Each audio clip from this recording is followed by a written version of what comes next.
மாநிலத்திற்கு மாநிலம் பாஜக மதவாத அரசியலின் வடிவத்தை மாற்றி கையில் எடுக்கும்.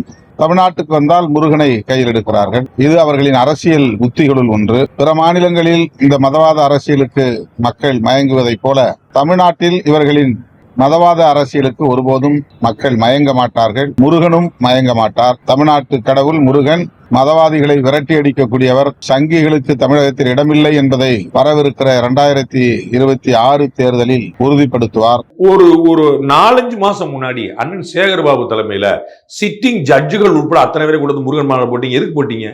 பழனியில எதுக்கு முருகன் மாலை போடுறீங்க? பழனியில முருகன் நீங்க தான் இனிமே விற்கணுமா? பழனில இருந்து கேரளாக்காரங்க பூரா வர்றாங்களே. தமிழ்நாடு ஒட்டுமொத்த தமிழ்நாடு போய் கொங்கு மண்டலம் போய் புழுக்கு முழுக்க போய் மொட்டை போடுது. நீங்க தான் இனிமே முருகன் வளர்க்க போறீங்களா? எதுக்கு போட்டீங்க? சங்கியோட ஓட்ட வாங்கவா?